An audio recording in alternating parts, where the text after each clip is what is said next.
And we are live. Hey people, how you doing? My name is Matt Phillips.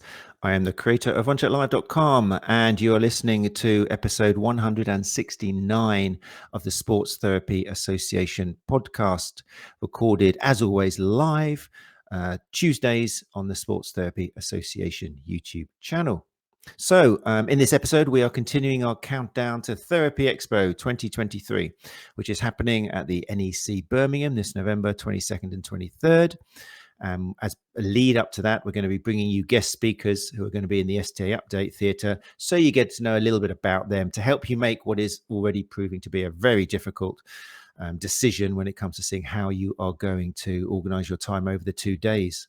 If you're not aware of Therapy Expo, then this will give you a chance to have a little bit of information about what it's about. We have done specials on Therapy Expo, so look through our catalogue of 168 episodes and you'll see all the information you need about Therapy Expo. So tonight, my special guest is going to be internationally respected educator Anglea Jackson, or Angie Jackson, who will be telling us about her presentation, How to Integrate Neurocognitive Approaches into a Rehabilitation Setting, which is happening in the STA Theatre at Therapy Expo at 9:15 a.m. on day 2. So Angie is going to be opening the show on day 2. I'm very much looking forward to it. Before we bring up Anglea, I just want to say a big thank you to everyone who has shared last week's show, episode 168, which was a special panel debate entitled The Changing Face of Qualifications, Who Can We Trust? It was a very special show. Anybody who is a soft tissue therapist and is confused and indeed angered by the poor information out there with regards to is this qualification worth doing? Who is this validator? Where does it sit with regards to a university? Why are some jobs not accepting this qualification, etc.? Then this is, I'm going to say part 1 because it's a big conversation. But fortunately, we had 4 educators to join us and talk really openly and honestly about where we are at the moment, and to look at, it's actually going to be a shock to some people who aren't aware of why suddenly we had this level 3, 4 and 5 develop, and basically, I don't want to ruin the surprise, but it was pretty commercially driven, and all 4 of the educators who came on the show admitted that. Even Susan Finley, it was wonderful to see on the show, admitted that she was involved in that decision making and didn't realize to what extent it was just going to be commercially driven, because now people could suddenly charge for a diluted down level 3 and charge you to upsell it to a 4, and then suddenly introduce even more manual therapy based level 5. And all 4 educators got together who used different bodies. Like there was from BTEC, there was ITEC, there was independent ones. We had with us Anna Maria Mazzieri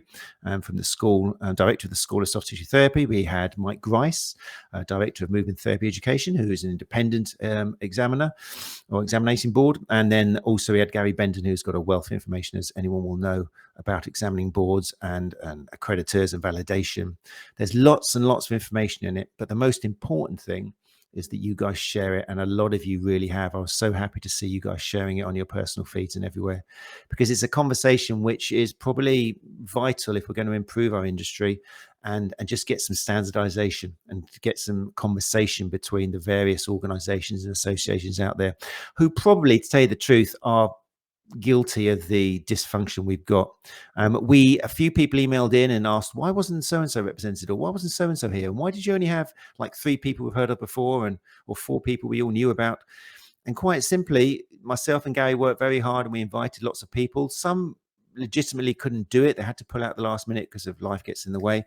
But others, for whatever reason, didn't reply or just said, no, not interested. And this was part of the problem, because we want to get a part 2 and we want to invite everybody who's involved in it together, because that's what it's all about, isn't it? It's all about communication. So thank you for sharing it. Keep sharing it. It made me open my eyes to how important, I already knew how important this podcast was, but what a tool this podcast is playing now in changing our industry and improving our industry, and basically ensuring that our industry will be a profitable, which is important, a rewarding career choice for you guys, and also equally importantly, rewarding for your clients, because if they're not getting better and appreciating and benefiting from your work, then the industry is going to collapse. So there we go. That wasn't too heavy, was it, as an intro? No. So hopefully in the distant future, not too distant future, there will be a part 2 with representation from more of the associations and organizations out there. Anyway, back to tonight. If you listen to the podcast, then we do always record this live, and people have come in the live lounge already. If you do want to join us live, then like I say, just go along to the Sports Therapy Association YouTube channel at 8 o'clock on a Tuesday, or follow us on social media and you'll see what's coming up. Glenn Murphy's here. Hey, Glenn, how are you doing? If you do join us live, I can bring your questions and your beautifully arranged faces and logos up onto the screen. Gary Benson, founder of the USA. One day, Gary Benson, founder of the STA, is in the house as well, which is fantastic. Good to see you, Gary. Nikki Mansfield is here as well. Hey, Nikki. Evening, my little sausages, says Nikki. Have you missed me? We have, Nikki. And other people are flooding through as well. But I've taken or kept our guest for tonight too long down in the lobby already. So as I say, we're going to be full eyes now on Therapy Expo. I'm going to be bringing up internationally respected educator Angela Jackson. Just before you start listening, again, just to remind you, Angela's going to be in the STA Theatre 9:15 a.m. on day two of Therapy Expo with us. She's also going to be there on day one, I think 1:45 or something in Theatre A. But the topic is going to be how to integrate neurocognitive approaches into a rehabilitation setting. So without further ado, let's bring up Angela Jackson.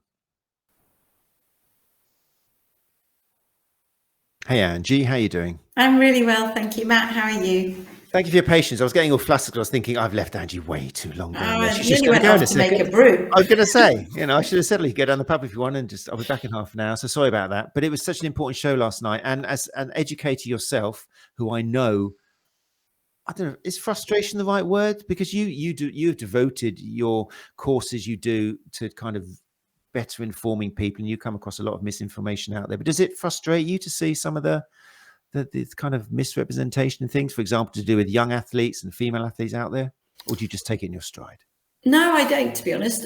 Gary and I spoke about it today, and how there are difficulties for clinical educators to get insurance around making sure that we have our right insurance in place to be able to look to train sports therapists, sports soft tissue therapists, rehabilitators. And it's just not straightforward. So I think there are lots of frustrations as a clinical educator about, I know that there are people who have got different titles, but who bring way more skills than somebody else who's perhaps got more opportunities. And so it's trying to create a level playing field, really, where everybody gets the recognition that they rightly deserve. And I guess across that misrepresentation, I think there is most definitely disparity I see when I go into football academies to work, is that there's still a lot of posts of volunteers within women's soccer, and yet the male equivalent is paid a lot of money. And there's a massive disparity between the facilities that those females get to train in. But time will tell. I'll never forget, one of the Irish rugby doctors in my early career showed a picture of a wooden bench and a little black medical bag. And he said, and this is mine. And then he flashed through to one of the American football teams, and each player had a station with his own bed and his own elaborate equipment. And these things take time. So I think what's important is we've got to raise awareness of these disparities. And that's what you're doing really, really well via the platforms, and keep up the good work. Well, that's very kind of you to say. Coming from somebody who's making so many waves in the industry as well, not just for representing women, but now you've mentioned kind of representation. I mean, you must notice that these days there's yourself, there's people like Dr. Claire Minshall, we've got Claire Robertson, we've got so many fantastic educators. And if I think back 10 years ago, like at early Therapy Expos maybe, it almost seemed like there was 2 or 3 token women and the rest was just a sea of men. It was just manels everywhere. Have you noticed that? Are you kind of encouraged by how many female educators are out there these days? Yeah, we all speak and we all hold hands pretty regularly. I think females traditionally have a little bit of an imposter syndrome. It was a very male dominated. Every conference you went to, I feel like Joe Gibson led us forward and popped her head above the parapet and said, I can do this. And there were other good representation. Alison Grimaldi. There's some good clinical educators out there that are female. But now you start to go to conferences and the professors are female. That was never so. So I guess, though, the men in physiotherapy would have said that they were underrepresented within the physio world, but they were overrepresented when it came to conferences. So what we worked on was there were fewer men in the profession, but they didn't seem scared to share their views. And I guess I'm really proud of what the female educators have done in saying, well, we've got a lot of valuable experience to share, and we'd like to kind of voice that. So yeah, it's a growing band, and periodically we all have a massive wobble, ring each other and make sure we're all okay. Brilliant. And it's fantastic as well. I mean, female pelvic health has not been talked about enough, so it's really important that there are more people talking about pelvic health and everything, and it's not just an isolated topic anymore. It fits into everything. As soon as you're talking about working with a female athlete, it's an integral part of it. But it's so good as well because I think sometimes there was a time when it seemed like the only conference speakers were talking, if they were women, they were talking about pelvic health. It was kind of like that for a while. And it's like, what's that all about? Hold on, that's not what it's supposed to be. So it's very exciting to see other people. Anyway, so there we go. So thank you for giving up your time. For people who aren't aware of you, Angie, and where you come from, could you give us a little breakdown of your past and how you got into specialising in what you do today? Yes, of course. So I was that young injured athlete who kind of ran around like a Duracell bunny, playing lots of different sports, got injured. And I never really understood, and nobody ever really explained to me why I got injured. And yet my tennis partner didn't, my other hockey mates didn't. And so consequently, you sort of look at it and say, how do we stop children from getting injured if we don't understand why they got injured? And so over time, I ended up as a physiotherapist, and I started working more specifically with young athletes, and spent the best part of 30 odd years running a physiotherapy clinic which specialised in youth athletes. But also working in all sorts of different fields, from clubs to schools to national governing bodies, and building up that sort of experience and I guess expertise on looking at really why children specifically get injured at the time they do. And I think one of the analogies would be that you could take a class of 30 children and they don't all fall down and get injured at the same time. You know, why does one injured child get an injury one week compared to why didn't they get injured last week or next week? And so that's really fueled my passion for wanting to explore this whole sort of complexities really as to why we get injuries.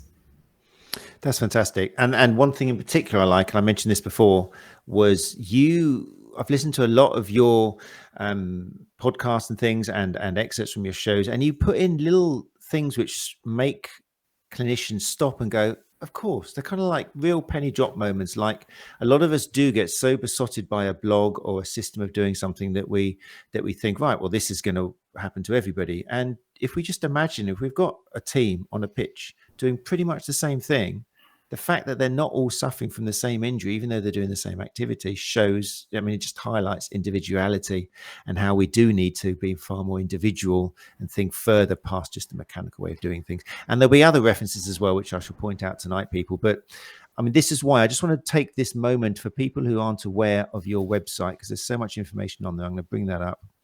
If you listen to the podcast and you can't see this, but there's a splash screen on YouTube now showing the website, AngelaJacksonPhysio.com. There is a wealth of information on there, as well as courses online, face-to-face courses and things. So I would go along to there, AngelaJacksonPhysio.com, and just have a look. What I'd quite like, as you're here live, Angela, could you give us a chat through some of the courses you do offer and what some of the real moments of clarity you've found that participants do have?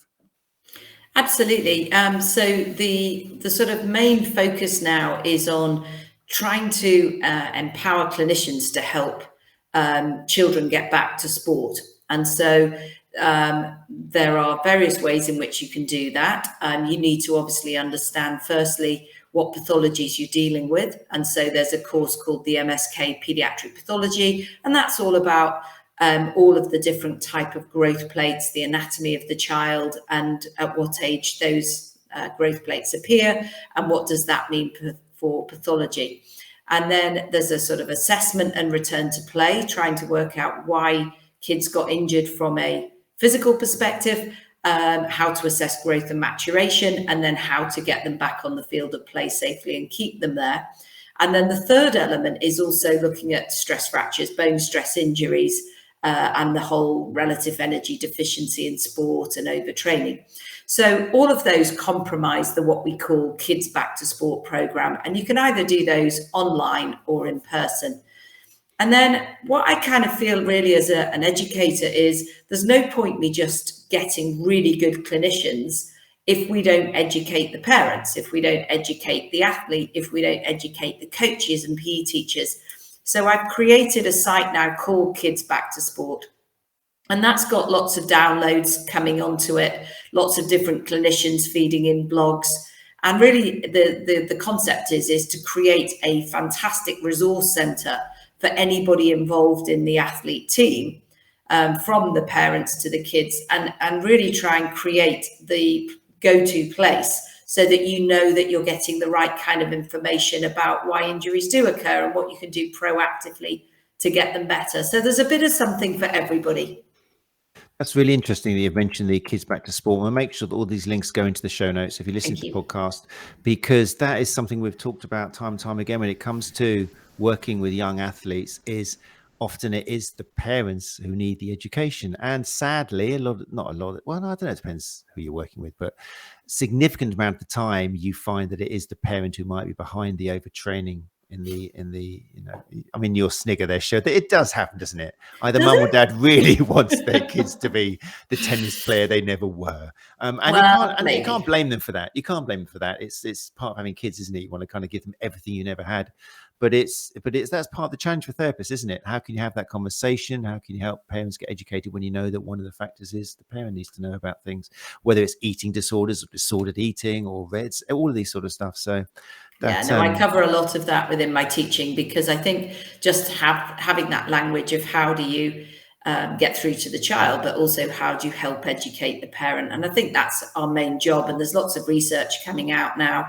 Michael Rathleff in Denmark did one on knee pain, and it basically alluded to, is education more important than exercises? And my probably viewpoint is, yes, it is, because you could be strong, but if you keep making the same training errors, you're going to fundamentally keep breaking down.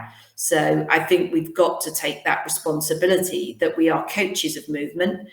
We are educators of information to empower better informed decision making. Definitely.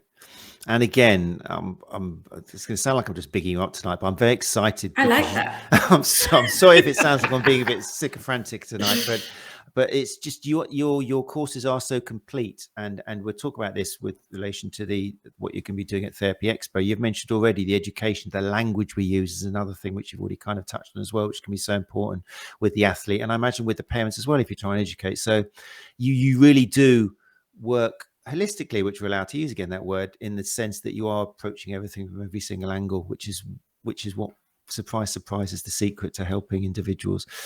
But anyway, talking about Therapy Expo, let's get on to that, because that's the really exciting thing which we're talking about. As I mentioned before, you are there on day one as well in Theatre A. I think that's at 140 or something like that. But both that, I think that's more specific for ligament injuries, the neurocognitive approach. But the one you're doing in the STA Theatre, which is kind of open air and kind of a bit more chilled out, people, to tell you the truth. You can sit down, grab a coffee and just come and go. It's lovely. That's going to be on day 2, opening it up. No pressure. It's going to be like people just come in really excited because they've had overdosed on info on day 1, and bam, it's going to be 30 minutes with Angela Jackson.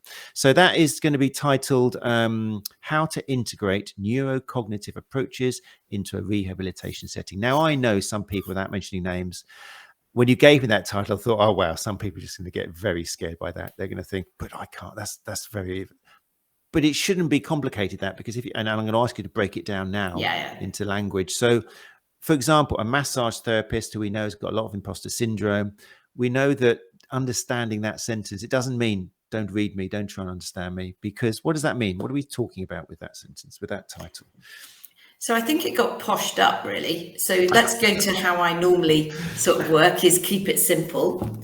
I think it started out as train the brain. And so that's roughly what I would say it is. So if I break it down into why am I talking on these topics and what does it mean? So if you have a ligament injury, for example, like a sprained ankle, what you then may consider is that there's a probability that you're going to get another one. If we have an ACL injury and you have a reconstruction, I guess what would be interesting is to ask the audience, but what do you think, Matt? What's the probability of you getting another injury? So you go through a year of rehab, you've had a reconstruction. What's your chances of getting back to sport, first of all, and playing at the level you did before? I'm not sure the chance of getting back, but I'm pretty sure that the chances of re-injury are quadrupled or something. That's one of the things we know, isn't it? It's high, isn't it? Sadly. So 50-50 chance of getting back to playing to the level you were at. If you basically have a reconstruction, you've got about a 20% chance that you're going to either have another one on the other limb or you're going to re-injure that one. And you kind of go a year and all those thousands of hours of physiotherapy or rehabilitation and soft tissue work and all the things you need to get back. And the chances of you getting back are quite slim. So it took me to really start to question, well, why is that? Because you know that I'm like a toddler with a bones, or a dog with a bone, saying, why?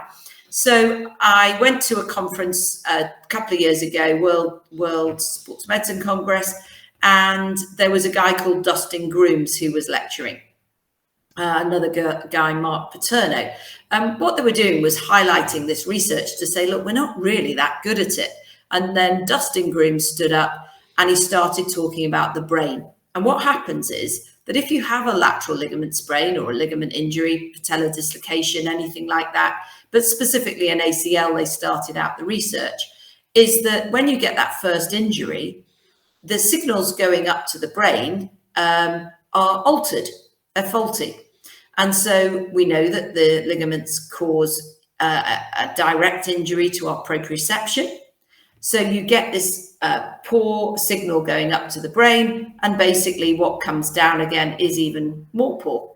So you're getting all these different signals going up and going down that are creating a new loop. And what Dustin Grooms established with functional MRIs is that we've always known, is that you damage your proprioception and basically the brain starts to view it differently and it starts to bring down different patterns of movement. He's actually seen that now on functional MRI scanning.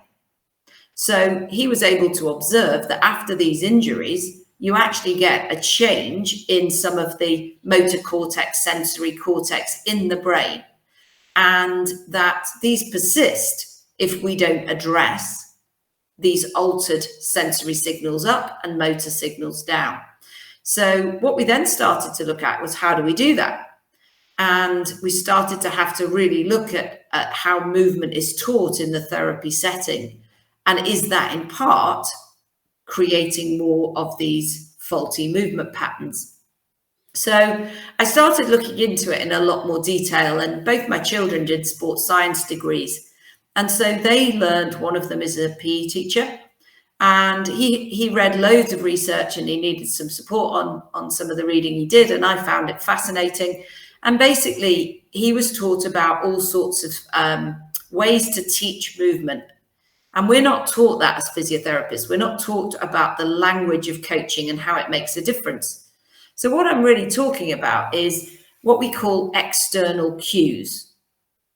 And that means that if I say, teach somebody to squat, and I basically say, I want you to push your knee here, and I want you to bend your ankle here, and I want you to do this with your hip. We're talking about lots of language that's mentioning body parts. So that creates what we call an internal focus.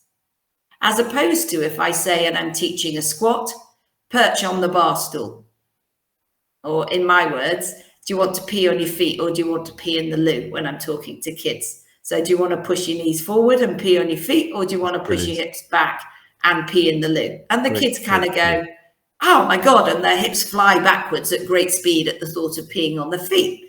So that's what we differentiate as being, you could get all sort of hyper-focused, obsessed about where the knee is relative to the interspace between the first and the second toe. But is that actually going to make a blind bit of difference when that person returns back to netball? Are they realistically going to be able to go, now, hang on a minute, Angie said in the treatment room, I had to push my hip here, my knee here, my foot here. And at the same time, hang on a minute, Angie, just wait 1 minute. I've got to catch the ball. I've got to work out where I'm going to pass it next. I've got to assess the fact that some woman's waving their arms in front of me and my coach is screaming at me. So how good are we at actually reproducing the chaos of the sports arena in our little tiny treatment rooms where we do 3 hops or a series of different tests? So this got me thinking, and I started to think about, well, when we do our return to sport, we might rely on things like strength tests, and we might rely on hop tests, and we might rely on a whole pile of other things, looking at range of movement, tissue tension. But does that really replicate that ability to multitask, to create unplanned movement, to create unpredictability, and respond to all those different senses, colors, noises, and all the other things? And so I've spent the last couple of years really going, well, actually, when I work with kids, because I have to think about, they don't know where a knee is, they don't know what a quad is. And I began to realize that I actually have this external focus, not because I'm clever, but because of the population group I work with.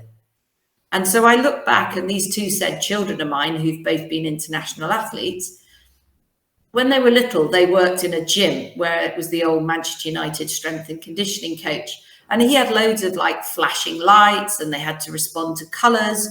And he basically knew what he was doing 10, 12 years ago with getting people to be able to move without thinking, to not get them obsessed with how their technique was.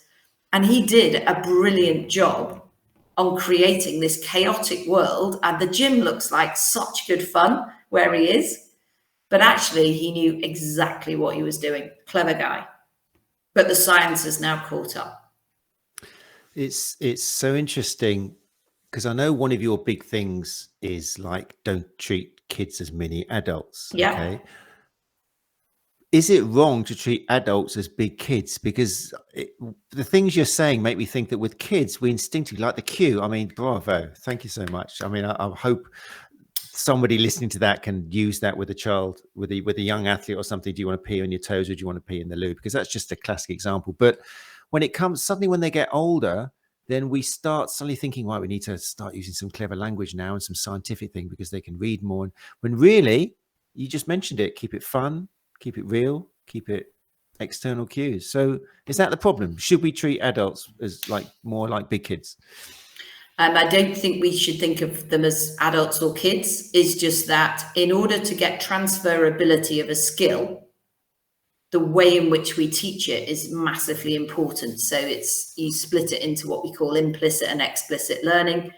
Go back to if I was teaching somebody to ski, would I get stuck into a massive amount of like auditory cues, or would I tell them to, point the snowboard or point the ski down the slope and let them feel the movement? And so we know that when we teach, when you teach a child to ride a bike, do you tell them to put certain pressure on the pedals? Do you tell them to how much to bend their knee? Or do you just basically cling onto the saddle for dear life, chasing after your beloved child and hope to God they pick it up?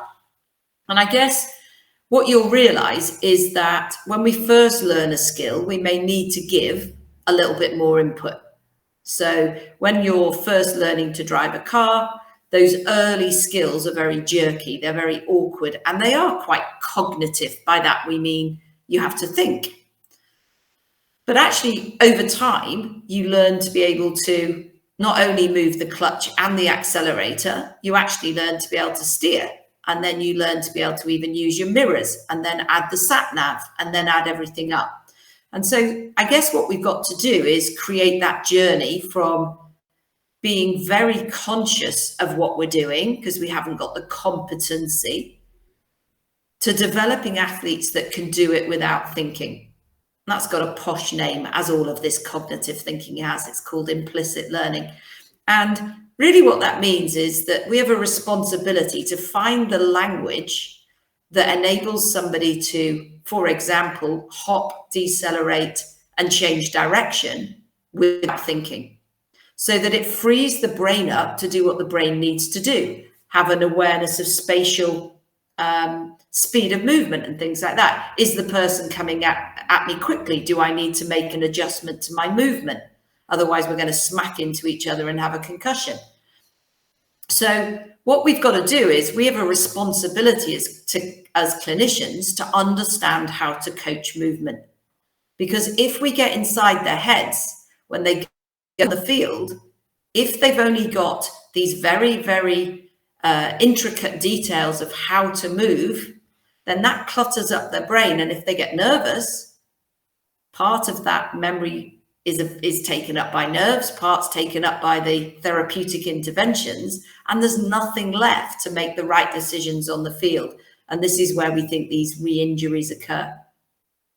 Fascinating. So for people who are listening, because some people think as long as they introduce some hops and kind of stuff like that at the end, and that's the end stage rehab, and they're very proud of themselves, and rightfully so, because a lot of the time we don't even get that. They're just, you know, can you do this knee extension right? You're ready to play again. So for people who are quite proud of themselves, rightfully so, and they're doing those kind of hops, maybe kind of multi-directional stuff, what should they be thinking of adding to that in order to stimulate this neurocognitive development? Great question. So two things. One is that if you damage your, say, for example, let's just take it away from rehab for a second. If you had normal hearing and you suddenly lost your hearing due to an incident, a virus or whatever, then another of your senses would come along to the rescue and go, tell you what, you can't hear anymore, but let's upskill your eyes. Let's basically make your eyes help you out, or your touch might improve if you lost your sight. So we're very, very comfortable with the fact that if one sense is powered down, another sense will basically help take over. And so when proprioception is powered down, it's almost always the vision that takes over. So part of the skill is, say, for example, that as we are doing our hopping training, can we reduce, or balance training, for example, can we make sure that they're not becoming dependent on their eyes? So what happens when maybe we get them turning their head rapidly left and right? Can they still maintain their balance? What happens when we move different colors in front of them, or we start to do different things to change their visual field? I use some little trendy glasses. And that basically filters the amount of light that they get. So I'm affecting it. And I guess a lot of us have thought about that concept and said, yeah, we get that proprioception's been injured and we get that the vision takes over, but we then started doing stuff like closed eyes work. So can you still do the same skill, but with your eyes closed? So I guess if I thought about the young tennis players I've been seeing tonight, how many times during their match, so think about retraining the person for what they do. How many times do they close their eyes during a game? Excellent. Hopefully never. I might do it if the ball was coming at us really, really fast. But you know what, fundamentally, there's almost no sport. I don't know whether Tom Daley shuts his eyes when he's basically spinning like a, I don't know what, coming off a diving board, but he's going to have to open them to enter the water. So I might close my eyes if I jumped off a high board. But what I'm really alluding to is it's very, very rare that closing our eyes is ever going to prepare us for the sports field. So what That's things so like... good. I'm going to pause there because I want listeners, because I'm thinking myself of the number of times where I'm very proud of myself because I'm getting them to do this exercise and they've gone, now try it with your eyes closed. See how more difficult it is. Let's do that. Thinking that that's a progression. And it is a progression in a way if you were trying to develop something else. But if you're trying to get them back on pitch, and like you say, to recreate that chaos, closing their eyes is if anything, a regression. You're taking them away from what they need to be working towards. So that for listeners there, that's why it's fine to believe something, to do something. And then next week, when your client comes back to go, you know what, we're going to change it slightly. We're not going to do so much of that closed eyes thing now. We're going to try something else. And the client won't suspect you of being an idiot. They'll love the fact that you're changing stuff, because that on your course, that must be a real moment, because so many people do that thinking that, you know, it's a great idea. And I might use it as an assessment tool. What happens to their balance when I close their eyes? But it's not going to be part of my big home exercise programming. So you can do all sorts of things. I put like over a pair of sunglasses. So even just putting a pair of sunglasses on affects their vision indoors. If you then put a pair of super duper old scratch sunglasses on and put a bit of sticky back or sellotape on them, then you make them more opaque, and then that filters the amount of light that they get. And there's some really great, I'll send you, I'll put in the chat a couple of links to a couple of really good videos that exemplify what we're talking about. And this is what we're going to do at Therapy Expo in your session, is we'll get the goggles out, we'll perhaps get Matt up on stage, and we'll get you to do, no. And so basically we'll get you to do like a step up or a step down, something that we do in rehab. We'll get you to do a bit of hopping, and we'll look and see, do your eyes affect when I remove some of that vision or that dependency?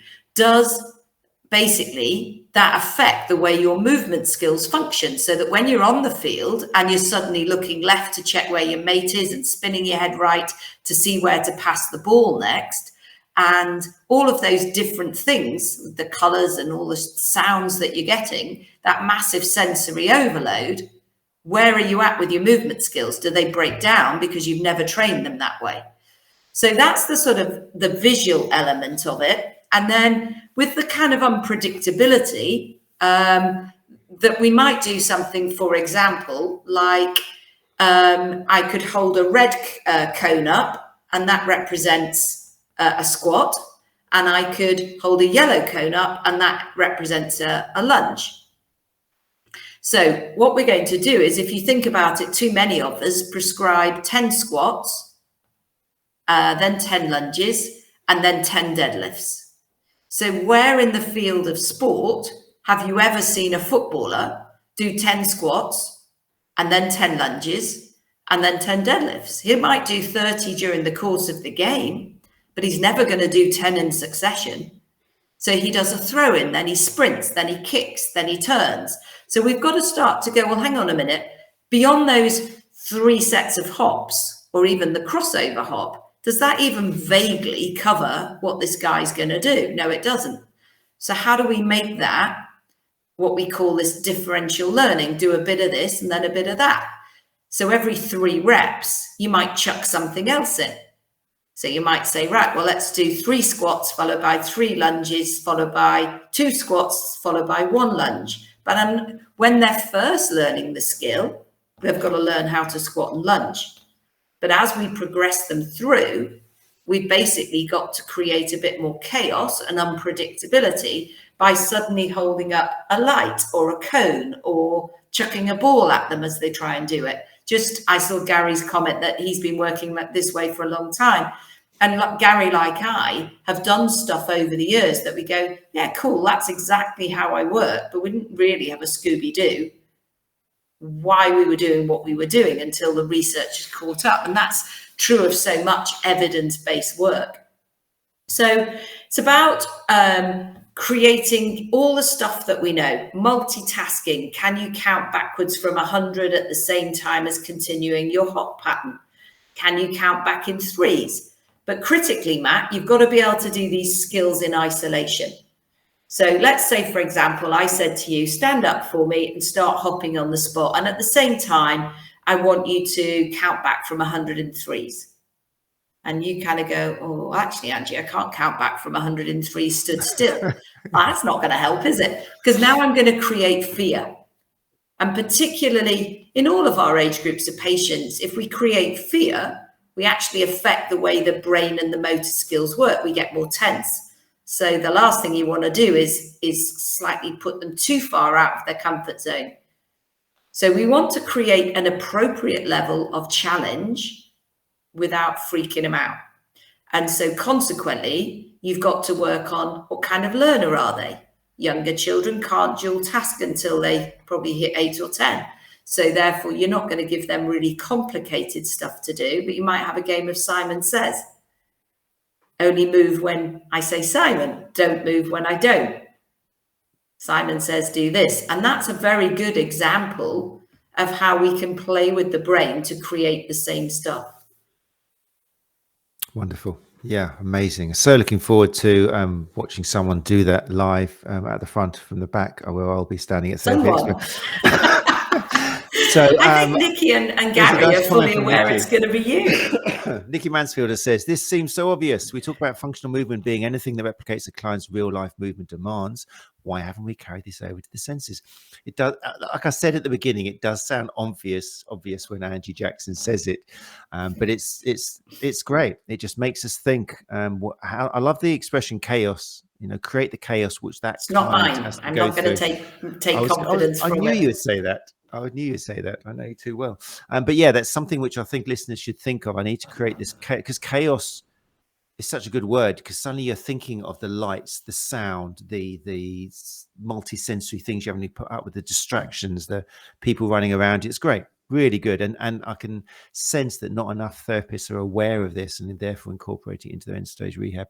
You already pre-answered one of the questions I was going to have is where do you put this? Do you put it at the beginning, and the answer is look at what the client can do. Don't overload them, which was great.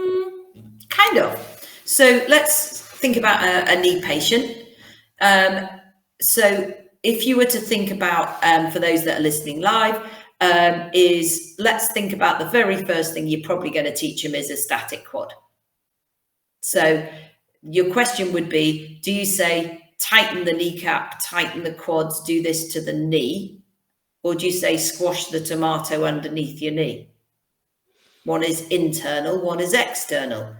So you don't wait down the line, you introduce this external cueing right from the beginning. Mm-hmm. As they start to stand up into maybe like just a single small knee bend, a single leg squat, what you might do is use the analogy. And again, even with, we were talking about, is this about adults and children? My OA knees, if they basically pee on their feet as they get out of a chair, they're going to land forwards into their knees. If I teach them to hip hinge by peeing on the loo, then they're going to offload their OA knees. So the cues work for all age groups. And this is where we shouldn't get too hung up on, I'm not a kids physio, Angie's got nothing to teach me, is it's about learning to move. The fact that kids, do it in a different, slightly different way, the cueing is the same. But it's about making sure that as soon as that patient is able, we move the language into the direction in which we want them to go. So if I'm going to talk about jumping and I want power, then I'll say, see if you can hit your head on the ceiling. Give them the direction, jump through the wall. Yeah, I don't talk, there's been a fascinating research study that changed the ground reaction force. So you as a runner understand that the longer you're on the ground, the greater the force and all those sorts of things. And so when they were cueing a drop jump, which means you jump from about a 30 centimeter platform and you jump to the floor, if they cued it land soft and quiet, as opposed to bend your knees, they changed the ground reaction force. The cueing is the critical part. And so we need to understand, firstly, how does the brain change when the injury occurs? How can we influence that by training the brain right from the early stages? And that goes back to, how do we actually coach movement? And there's a guy called Nick Winkelman who has The Language of Coaching. It's the most phenomenal book. And you look at where did I get the chaos from control to chaos continuum. There's just been one out on basketball and the original one was in soccer. And that's a guy called Matt Taberner, Tabener. And he's brilliant. He's absolutely phenomenal clinician who's worked out that, yes, it doesn't stop when they can basically get back to running and they're pain free. It's got to actually replicate, what are they going back to? Amazing. Fantastic. We missed out a little bit Because are you okay to hang around for another 10 minutes? Yeah. Are you okay? You sure? I just want to check because it is 9 o'clock now. Listeners, there was a bit of a technical problem initially, so we're going to do another 10 minutes, but I don't mind. If you disappear, Nicky Mansfield, I won't hold it against you much. But we will go for another 10 minutes. That's okay with everyone. So I'm interested as well, just to start rounding things up, with regards to the research and the evidence. I heard you saying once something interesting, that we shouldn't confuse confidence with neurocognitive ability. Just because someone sees confident and they don't think they're going to injure themselves again, that doesn't mean that they've necessarily got all the cognitive ability they need to not re-injure themselves. It was like they weren't parallel, were they? It was something to do with that. I'm sure you'll explain it far better than me. No, absolutely. No, I'm not sure I can. But so this guy, Mark Paterno, who's an American researcher in ACLs, looked at a group of collegiate aged, so late teens athletes who had an ACL and they had a reconstruction.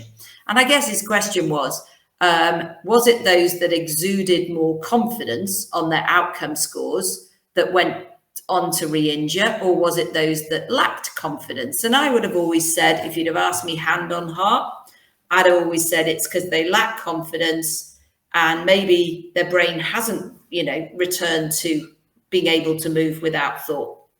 But actually, the irony was that in a group of female athletes who had a reconstruction, around 1 in 5, 22%, got a re-injury. And when he started to break that down, in that group that got re-injured, they'd all passed their strength isokinetic tests. They'd all passed their 4 hop tests, the single hop, the triple hop, the crossover hop, and the timed hop. And they'd basically all got scored really highly on self-confidence on an outcome measure that was used. So what do we leave ourselves with? So what we thought was that as long as we check their outcome, given them confidence, we check their strength and we check their dynamic ability, their power tests, and they had symmetry. It was that group that had a 10 times greater risk of re-injury than the group who basically maybe didn't pass all their hop tests and they didn't have that self-confidence. So that was when you sat in this conference going, oh my God, so what the heck do we rely on? This is what we do. We thought that we were really good at this, and yet we're not showing any reduction in the volume of injuries or re-injuries.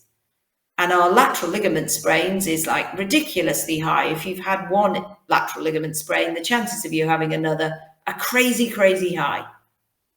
And that's because of all of this sort of, not quite understanding how the brain works in response to injury and what it needs to get it better. And so then, fortunately, he wasn't the first up. I think if we'd have probably ended with him, we'd have probably been all slitting our wrists and throats and God knows what. But basically, Dustin Grooms and his team then came up to the stage and went, but don't panic. We've got some ideas. We're understanding what these functional MRIs, the world of virtual reality, how if you actually watch somebody kicking a football and replicating that movement with your inner range quad, but you're currently watching somebody kicking a ball at the same time, that helps the brain to understand what it's doing. So it's then looking and going, well, how do we utilize that virtual reality into our rehab setting? So I get my guys watching YouTube clips of roller coasters and Strictly Come Dancing and the movements going on around them, and they're still replicating the skills that are similar to that. Amazing. Fantastic.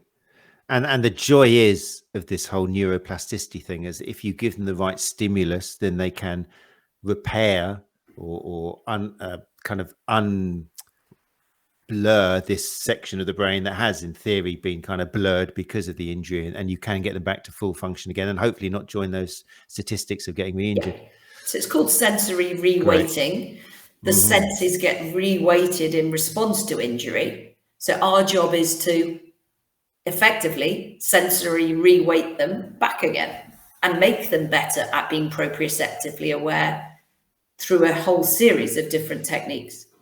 Very exciting. And what I love is, I mean, we try and be evidence informed, but there's always this cherry picking the bits which, we use and work. But what you stated there was that the re-injury rate is huge. And we can't keep going on going, oh, yeah, well, obviously we're really good at our jobs, because why are these people still getting re-injured?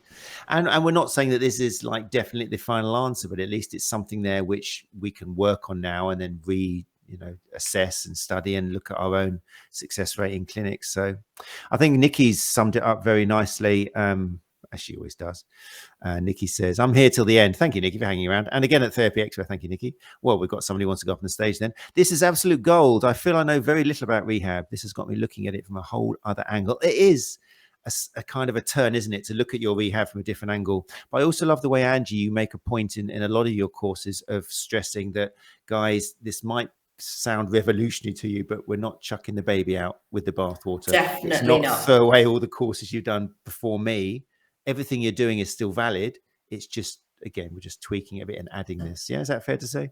100%. I mean, basically everything that I've talked about, you're still squatting, lunging, you're hopping, you're jumping, you're doing strength tests, you're doing soft tissue work, because soft tissue work absolutely facilitates movement. It trains the brain.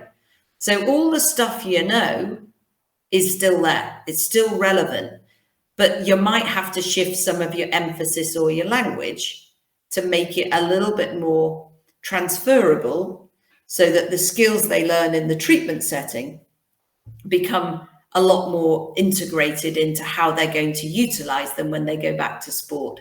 But 100%, nothing, and I sense Gary and I are on the same page looking at some of his comments, nothing that we did 10, 15 and 20 odd years ago, you'd say, actually, if you look at most of this stuff, you start off lying on your back as a baby when you first start to learn to move. And then you eventually roll, and then you go to all fours, and then you go to kneeling. Well, we can't make a baby move in a different way. And then they learn to squat, and then they learn to run. And then, so fundamentally, movement patterning follows a sequence of development. So we're never going to change that, but we might learn more about how to stimulate an outcome that is more desirable. But the actual fundamentals don't change. Excellent. Fantastic. And that's really important. That's a message which I think all of our guests kind of are really keen to stress, is that there's a fear these days that something new comes out and you've got to ditch everything else and you've wasted all your money, but it's not that. Normally the great things are just the little tweaks. It's just the subtle stuff. You know, it's not suddenly here's a brand new way of doing things, not at all. Amazing. Right. Well, people, if that hasn't given you a reason to come to the STA Theatre at 9:15 a.m. on day 2 of Therapy Expo, then I don't know what else could, apart from free quality flat whites with oat milk, but we'll work on that. But yeah, hopefully those of you listening, it has made your decision. I don't know, Mark, maybe it's made it more difficult because you were looking at somebody else at 9:15. But if you're in rehab and you accept the fact that a lot of your patients aren't getting better and you wondered why, well, this is something which you can tweak and try, and it will be presented to you by the wonderful Angela Jackson on day 2. Apart from coming to see you at Therapy Expo, Angela, what else have you got going? You've got courses online there running throughout, aren't they, via the website? Have you got anything else coming up before Therapy Expo? Yes, going down to Northampton to do an NHS course for a lot of changes in the NHS, people who traditionally only treated people up to the age of 8, suddenly having to treat them up to the age of 16. So I get drafted in to help them make that adjustment in their CPD. Equally, we've got tons of NHS contracts where the physios are used to treating adults, but suddenly they've got to embrace kids down to the age of 12 or 8. So lots of different things there. And then got a course in Tewkesbury this weekend. And then a few various different online sort of webinars before Therapy Expo. So yeah, good little, keeps me out of mischief, but lots of online teaching available. Definitely fantastic. And like I say, Angela JacksonPhysio.com is the place to visit. Nikki has come back with, Matt, have you put Angie on the first on day 2 to dissuade us all from the usual first night partying, networking, ? Yes, that's probably a good reason not to go out. Again, Nikki. Especially if I put these stroboscopic glasses on you with a hangover. God, you're really going to know about it. Yeah, definitely. No, wonderful. Right. And if people want to follow Angela Jackson on Twitter and Instagram, it's both the same, at Angie J Physio.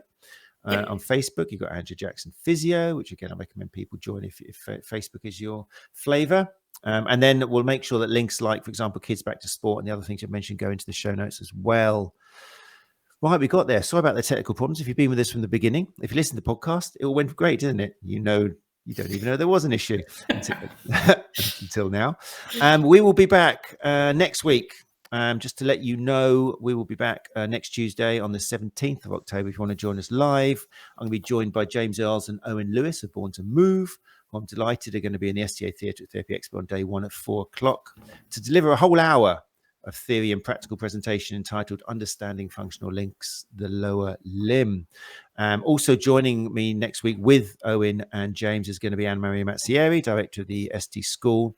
And together they're going to present this thing called The Story, which is something that Anna-Maria has put together with Owen and a couple of other speakers as well, and James. And the idea is to try and link the information you'll be getting at Therapy Expo. Therapy Expo is, talking of chaos, Therapy Expo is chaos, especially as the speaking and the quality gets better and better. It's very stressful choosing who to go to, and it's just chaotic. And what Anna-Maria and co are trying to do is just kind of link everything together and get some main principles, which you should kind of hear replicated as you go from presentation to presentation, and to join everything together.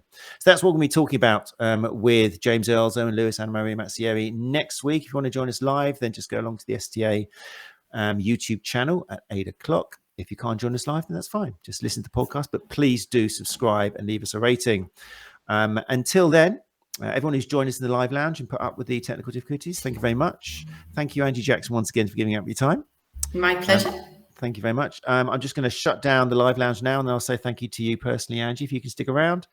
Until then, everybody, thanks for listening and take care of each other. Bye-bye. Thanks, guys.